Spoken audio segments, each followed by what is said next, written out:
Hello, everyone, and happy Tuesday. I am super excited to welcome James into a live today. Pardon me, James.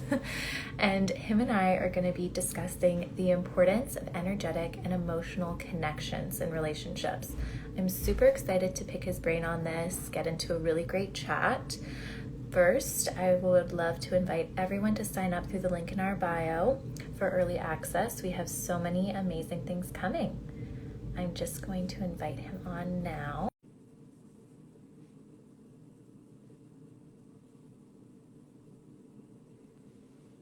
Hello, James. Thank you so much for joining me today. I really look forward to this chat we're about to have.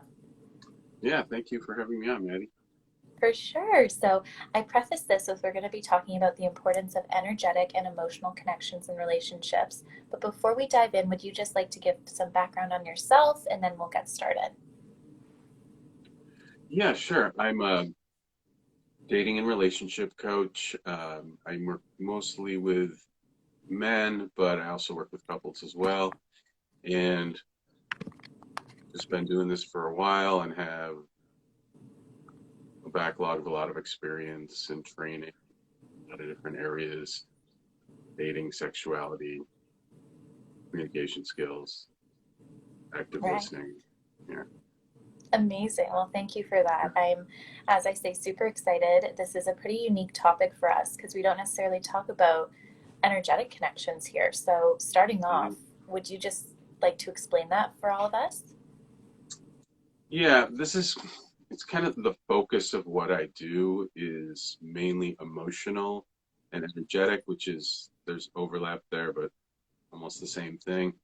Um, and yeah, I find it's an area that's not focused on a lot, and it is specifically how I work, and it's not something I just decided one day to do. It's just the way that I actually work. So with especially in dating and relationships when people are really in all human communication if they've ever two people, but to a greater degree in a romantic relationship, there's an emotional connection between people. And this is something that especially, traditional men in our culture kind of miss that that's going on. Uh, Women seem to be more tuned into it. I mean, they are. And even though they're not aware, they're, a lot of women aren't aware that they're tuned into it, but they are. And Mm, but a lot of women are aware that they're tuned into it. And most men, I find, most men are nice guys, are pretty much completely unaware that there's an emotional connection between people or an energetic connection. okay. And it's something that you can viscerally feel and tell. And there's a lot to it, but I work with men mostly to teach them how to get in that state and how to be open and authentic. And the first step in that is learning to feel their own emotions. Mm, And because most men are mainly cut off from their emotions besides anger, most other emotions aren't really acceptable. I mean, men sometimes get sad and cry, but for the most part, in a day to day basis, they're cut off from most of their emotions. And allowing those to surface and being able to feel them, then it's kind of a necessary first step to being able to mm, connect with someone else because right. then you feel your emotion, then you can share and be authentic and vulnerable with them and be honest about what you're feeling. And then they can do the same. And then that's where the connection starts. But it does go many steps beyond that. And Right. there's a real connection, there's a heart connection between people. Um, there's a gut connection or second chakra, whatever terminology you want to use, and connection between people. And also here, like a throat connection that I can see between people, and the eyes is also really important. Mm, And people really connect through the eyes.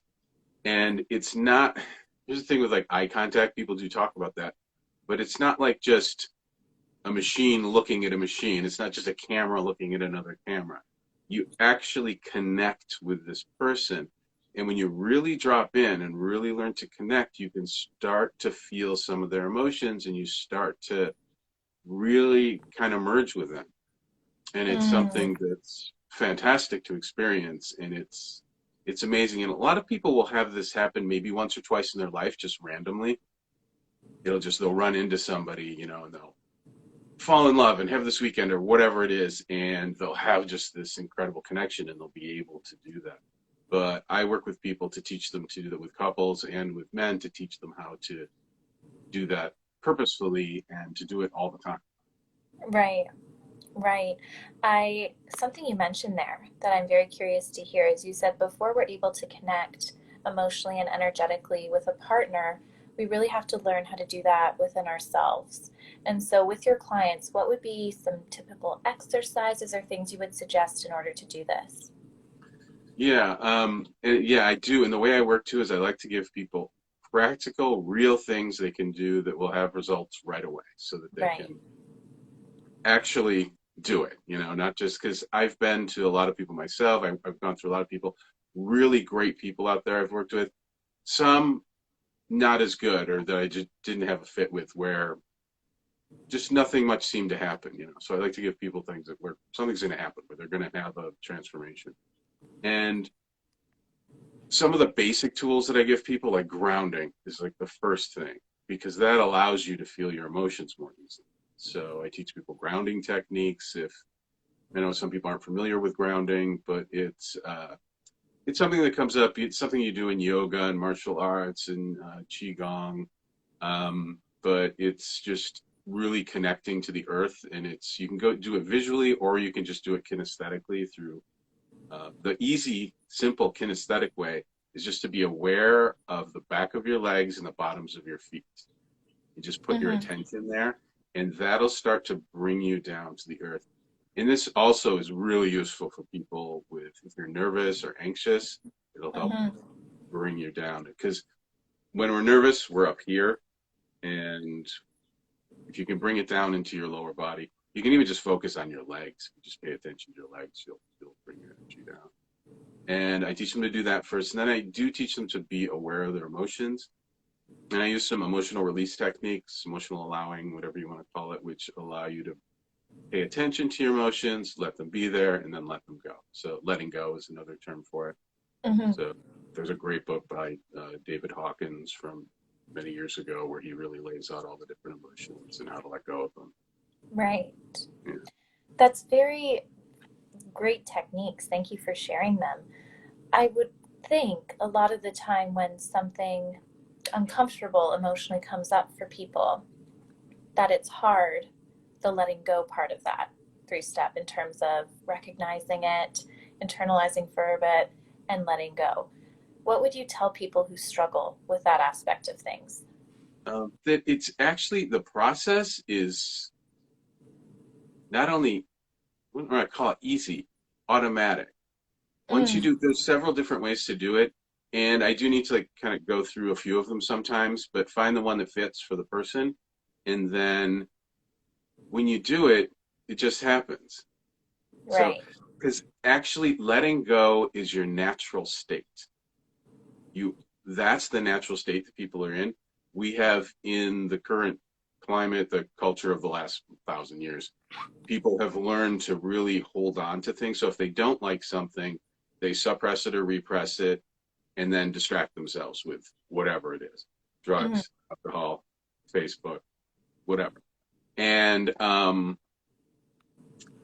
that is a way of just avoiding it. And the other thing people do is, if they like an emotion, if they're happy, if they're excited, they try and hold on to it. But it's really the same thing. People hold on to the ones they don't like, they hold on to the ones they do like. But really, it's just a natural flow. I like to describe it like just a river going by, or like the weather. Emotions are like the weather. They're these things that come and go and don't last very long, and they just move through. And when you stop that process, we have the skill to be able to stop the process. And it is a skill, because like in a combat situation or an emergency, it's really good to have that skill to be able to stop your emotions, so you can't feel it right then, and you can just go about whatever important thing you have. mm, But and it's great in combat, but we're doing it day to day. We're doing it, when we're on a computer. right. So it's not useful then. So, and we're doing it all the time, and we've learned to just hold on to almost everything. And when you go through that process, it's pretty simple. It just happens. Now, depending on how much you've stored, this can have something to do with age or number of traumas. You can build up a lot, especially over decades. So it can take a while to release it all, because most of us, we're not starting from zero where we're just releasing the thing we just felt today, or we just have this one trauma. Most of us have hundreds and hundreds of mini traumas. So it's a process to go through and release all of those. But Mm, it's simple, and it can be, and it's seemingly random how long it takes to release an individual trauma. And it could be anywhere from a fraction of a second to, uh, I've had ones that took hours and hours and hours. But um, a good way to think about it is like when there's an animal in the wild, like a gazelle, if it gets chased by a lion, when it if it manages to survive and not live, and another gazelle gets eaten, you can see this on animal shows. It'll go away and it'll shake, and its whole body will just shake, shake, shake, shake, shake, and that's how it's getting that emotion out, right? So it's going through that mm. process, and that's what people aren't doing. So it's taking people through that process and allowing them to get that thing out I that really see. shouldn't be buried in I there. see. Thank you for that explanation. I definitely makes a lot of sense. And of course, like you say, the time will also depend on the person and how it has affected them in the past. It could be a second, could be longer than that, but that makes sense. In terms of, gonna throw a scenario at you and see what you can do with it. But if you're on a first date, how Mm. would you determine if you are connecting with someone emotionally and energetically in a way that you should be? Because I know a lot of the times on first dates, it's like, wow, it's amazing, it's so good. And further down the line, then we can see maybe unfavorable attributes that someone was hiding. So, how do we cut through all of that and really see if there's a connection there? Yeah, that's a good question. And I think a lot of this relies, it really lies on the masculine. So, and there's a masculine feminine polarity going on, and it's not necessarily connected to gender. It's not like men are always masculine and women are always. So you could be any gender and be masculine. And also, no person is just one. We all have a masculine and a feminine Mm, within us, right? And it's just a way of describing two aspects of the universe, because it's not even limited to human beings. It's something that exists in nature. Like in a river, the bank is the masculine and the water is the feminine. right. Like a painting, the masculine is the frame, and the painting is the feminine. The feminine is the more creative. The masculine keeps the feminine safe, so the feminine can create things. And we both have those aspects. But when you can get that polarity going, so if you can step whichever one you choose, if you can step largely into one side of that, then the other person will naturally go to the other. Then the polarity will be created, and then that's how you get attraction, and that's where you get excitement and sexual attraction. Mm, And this can really helps to build connection, especially if you're on a date. Presumably, it's for romantic reasons. So you want that charged energy, you want that tension to be happening. If it's And the issue these days is most guys are second stage. David Data has the three stages of male development. And the second stage is the nice guy who really avoids tension at any cost. So with all the tension gone, there's no real attraction. So it really is up to, and women are mostly in the society having the burden of having to be the masculine. So in most relationships now, the woman is the masculine. mm, And not by choice. Some women are masculine because they want to be, because they're naturally that way. And that there's no problem. But the women that are just doing it because the man has abdicated and just isn't taking possession of that, they're doing this burden that they don't really want to do. And then they have to be the feminine too. And then the man wants them to be feminine. They're also doing the masculine. So the guy is kind of a little bit feminine, and the woman is doing most of the masculine and the feminine role. So a lot of it is really, this is why I like to work with men, because it's really up to them to step into that and have that masculine role, the healthy masculine role, not the traditional stage one masculine, but the healthy, evolved masculine. So you can tell when you start to connect because I mean it's so obvious. You can feel it. It's like there's no way to miss it.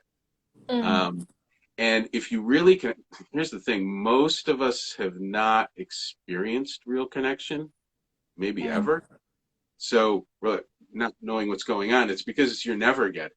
It's because you're never experiencing. And I find that most women, when they experience it the first time, I found this when I was dating a lot. It's like they were very surprised. What is happening? Very confused. What's going on? What is this thing that's happening here? You know, excited and happy about it, but also very confused because I hadn't experienced it before. And so it's definitely something you will notice. You will know. And you'll feel an attraction to the person and you'll feel, and the eyes really show you everything. So if you really look in the person's eyes, you can really get a sense that you're connected with them. And it's something mm-hmm. you can really feel it here too, and here down in your gut as well. So it's something that, but it really is kind of the masculine's job to get that ball rolling, to start it. And a the feminine person can kind of start it and backlead it and stuff, but that's a whole nother order of skill. That's going to be much, much more difficult. It can be done, but that's going to be much more difficult to do. Because backleading is just like in dancing is much more difficult. Right, right. So, and it really, dancing is a good metaphor for it. The man, or whichever partner is being masculine needs to lead the dance because somebody has to do it, and that's Mm, just the way it works. It's just like waltzing. Waltzing is a perfect example. It's very much like waltzing and it feels like it too. So if you feel like you're waltzing, you know it's happening. right. Well, James, And if you really can get the connection, and when you really start to connect, like I said, you'll start to feel what the other person is feeling. yes, And all great things to look out for on first dates. Thank you so much, hmm, James.